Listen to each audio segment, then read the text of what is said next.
ஒரு வருஷம் கழித்து நான் இன்றைக்கி தான் காஞ்சிபுரத்தில் இருக்கிற என்னோடய ஃபேவரட் குபேரர் கோயிலுக்கு வந்திருக்கேன். பயங்கர ஆச்சரியம். ஃபஸ்ட்டு நான் பார்த்ததுக்கும் இப்போ நான் பார்க்குறதுக்கும் வேறு லெவலாக கோயிலோட அமைப்பு எல்லாமே மாறி இருக்குது. இந்த ஒரு விஷயத்துக்காக தான் இந்த பதிவை நான் போடுறேன். நீங்களே சொல்கிறீங்களா? வாங்க. வணக்கம் சிவசகா. ஓம் ஸ்ரீ ராஜகுபேர சித்தர்பீடம், குபேரப்பட்டினம், வெள்ளகேட், காஞ்சிபுரம். நமது ஆலயத்துடைய மிக சிறப்புகள் இம்மாதம் நவம்பர் 18ஆம் தேதி குபேரர் வாசல் திறப்பு பூஜை என்று அழைக்கப்படும் குபேரர் வாசல் பூஜையானது நமது ஆலயத்தில் மிக சிறப்பு. வருடத்துக்கு ஒரு முறை மட்டும் நடக்கும் கார்த்திகை தேய்பிறை சிவராத்திரி என்று குபேரர் வாசலானது நமது ஆலயத்தில் திறக்கப்படும். குபேரர் திருப்பதியை நோக்கி அமர்ந்திருக்கார்.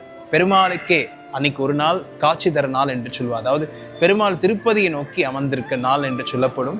இந்த நன்னாள் நவம்பர் 18ஆம் தேதி அதிகாலை 4:30 மணி முதல் இரவு 10 மணி வரை அனைத்து பக்தர்களும் படி ஏறுவது குபேரருடைய